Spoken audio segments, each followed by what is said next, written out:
Hey guys, SR here with finally the video talking about BounceMan. First, a quick recap of the news from yesterday. The Mega Man 11 demo version has dropped. You can play Blockman stage, and Capcom is doing a little campaign right now with the hashtag BustBlockman. If you go on Twitter and tweet your image showing that you defeated Blockman in the demo, apparently there's this Blockman statue, and for each defeat of Blockman, a little of the statue will chip away. And once the statue has been chipped away enough, everyone is supposed to get a pack of single-use items that they can redeem in the full game of Mega Man 11. The demo should be live everywhere now, so yeah, go for it. Now it's time to actually talk about the newest Robot Master, BounceMan. Or in Japan, he's actually called RubberMan.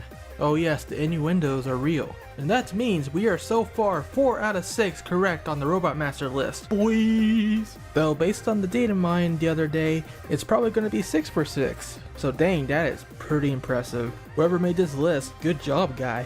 Let's go ahead and start reading the Capcom community post. With a spring in his step and a cheerful outlook, BounceMan makes for one unlikely Robot Master in Mega Man 11. Compared to the angular Impact Man who's driving to a point, the concerns of modern robot life simply bounce off of this smooth, round Robot Master. Don't let appearances fool you though. BounceMan's stage might just stretch you to your limits.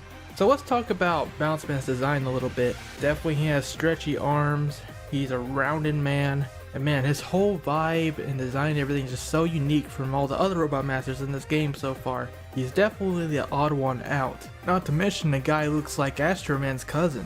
And I see like little confetti or sprinkles or something around his body, so yeah, this is going to be very interesting. Originally an exercise instructor, BounceMan's brightly colored body and friendly appearance have made him a smash hit with children and adults alike. Despite taking over an indoor wonderland as his own personal playground, BounceMan still views everything as a playful game, bouncing off the walls of joy the moment Mega Man enters his chamber. Before you reach this rubbery robot, you have to hop to it and navigate your way through the vibrant Boing Boing Park. Oh, Boing Boing Park, oh dear. True to its name, Boing Boing Park is dedicated to safety first. You rarely need to worry about falling into pits thanks to the noble efforts of Tozenizer 5, a robot designed to keep people from jumping across gaps. Spikes are nowhere to be seen either, save for small spiky robots called Gabioles, patrolling along the ground that are installed for security. Speaking of Gabioles, we also saw one in the second trailer for Mega Man 11, accompanied by the return of the infamous Yoku blocks, aka the disappearing blocks. Does that mean that this screenshot from the trailer is from BounceMan's stage? Or is it from another stage? All that safety comes at a cost though. Bounding all over the place can make it difficult to get to where you want to go.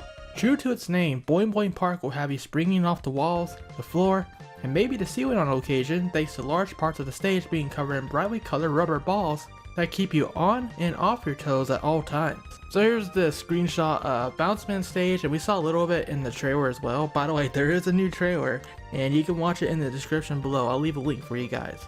This stage though, it definitely screams Springman to me, Springman from Mega Man 7. And with the aesthetics of Clownman's stage from Mega Man 8. Pretty much a combination of Springman and Clownman here.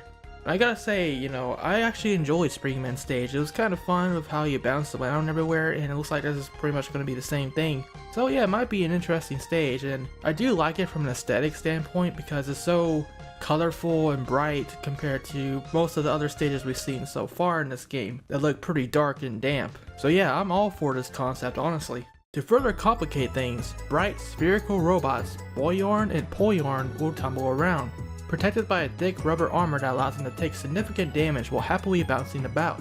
You might be tempted to blast them on sight, but their high resistance to damage and tendency to rebound off on everything makes it safer to leave them alone if you can help it. However you decide to tackle this stage, you want to keep an eye out for solid ground and take a breather every now and then. You will encounter all sorts of unusual platforming perils along the way, such as hands that recoil for a few seconds when you shoot them, only to swing around and mighty slap when their timer runs out. Sounds like an evolution of the boxes that punch you when they come out in Springman stage. They won't cause any damage to Mega Man and are useful for crossing larger gaps that you may not be able to reach otherwise. Careful as you're bouncing around though. Bun Bee balloons, robots designed to search for lost children, often seem to float right into your jumps. Their balloons are armored, making them difficult to pierce with regular attacks, and raising a lot of questions about how these robots stay afloat to begin with. Why did I just think of Drifloon from Pokemon that's supposed to literally take children and fly off of them? As you spring ever upwards through this vertical stage, you eventually encounter this massive, dangerous, terrifying frog balloon? Despite being a mid-boss, this famous mascot Boing Boing Park is rather cute. Much like the rest of this stage, looks can be deceiving. Frog Balloon has a way of catching you off guard with his stretchy tongue, capturing Mega Man before crashing into him. Unleash everything you have to deflate him when he's not hopping about, but keep your wits about you.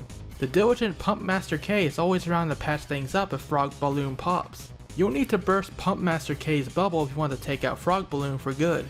Okay, so I could tell how this boss battle is going to play out. Basically, you pop the balloon, the Frog Balloon, and there's a little pump inside the balloon, and you got to destroy that because that's the actual boss.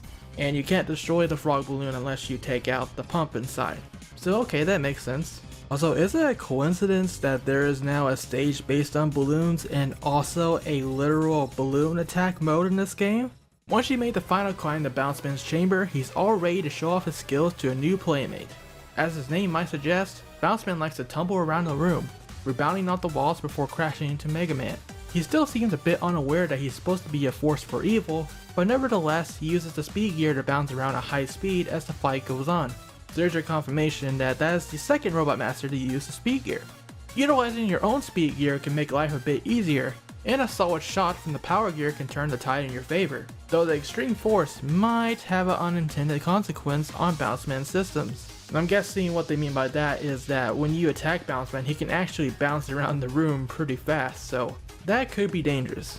He may be tough as rubber, but if you can best him, you grab a weapon befitting this Robot Master, Bounce Ball. Firing 3 rubber balls in front of Mega Man that can be tilted up or down. Each projectile will rebound off the walls and enemies for a bit more bursting in the spray of confetti. I guess that is confetti on BounceMan's body. You can have several shots on screen at once. It unleashed colorful chaos, with the power gear to fire off an additional 3 bouncy balls behind you with every use. So this weapon is reminding me a bit of Springman once again, when you got the springs from him that go off on either side and bounce around, but the balls definitely seem much more useful, with the fact that they can bounce around everywhere. But it's also a combination of the strike ball from Mega Man 10, Strike Man's weapon, because his balls could bounce around as well, except now you can summon more at once around your body. So this doesn't seem like a very bad special weapon at all. And that's pretty much it for the Capcom community post on BounceMan. So now what we're going to do is go over to the official Mega Man 11 website, because they have updated with BounceMan stuff, so let's check it out, guys. BounceMan! Oh boy, a new playmate! Let's get hopping! Oh boy, indeed. Okay, so this guy's crazy. He has a very high-pitched voice, obviously. And yeah, he just doesn't care. Like, this guy seems pretty chill, but also kind of creepy at the same time. Sort of like Clown Man once again from Mega Man 8. Oh man, it's kind of weird. But here's the stage though. Colorful indoor athletics facility. Line of bouncy rubber balls will take more than just platforming skills to get through this one. Even seasoned veterans will have to rethink their approach. And I like the background on BounceMan's flight there. You can see like a window with the sky in the background. That's pretty neat. Same with the mini boss. So yeah, I like that from an aesthetic standpoint. There's the boss skills. There's the weapon in action. Oh boy. Man, that's a lot of balls.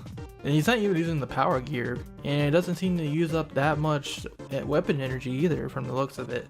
So yeah, that looks pretty useful in my eyes. It's a bit random, you know, you might not hit everything, but man, I can see it being pretty useful for hitting things that are out of reach for the Mega Buster. So here we are at RubberMan's description in the Japanese website. Let's go ahead and read what his sample voices are. Boing! 一緒に遊ぼう! Let's hopping! Okay, so it's not actually that different from the English voice. Oh, and something else really quick that I just noticed on the website. There's actually a new render for Roll here. That new design is looking really good. And that's pretty much BounceMan, guys. Now we gotta wait for the other 2 Robot Masters to be revealed. That might not take very long though, because Capcom has revealed their schedule for TGS 2018. If you don't know what TGS is, it's Tokyo Game Show. Specifically, in our case, September 22nd, they will be having a Mega Man 11 special stage at 11:15 to 12. The description says that they will have live gameplay of the Mega Man 11 game systems, a new boss, and a new stage, featuring producer Kazuhiro Tsuchiya, Uchi-san, and guest Katsuyuki Konoshi, who is a voice actor. And then once that's done, for 15 minutes they'll have a Mega Man 11 studio talk and booth introduction. And then on September 23rd, they'll have another Mega Man 11 special stage at 14:05 to 14:35, featuring producer Kazuhiro Tsuchiya, Uchi-san again, and producer Daizo Nanaka, which I believe is the guy who was responsible for the Mega Man X Legacy collections. And then from 14:35 to 14:40, they'll have a Mega Man 11 studio interview. So it sounds like we're going to have one last Robot Master and stage reveal at Tokyo Game Show 2018, and that's taking place on September 22nd and 23rd. So that's pretty much the weekend right before review copy week basically for Mega Man 11. That's when we're gonna get our review copies in. So thank you for watching, and for more on Mega Man 11 and everything else Mega Man as well, stay tuned to ShadowRockZX. Until next time, rock on.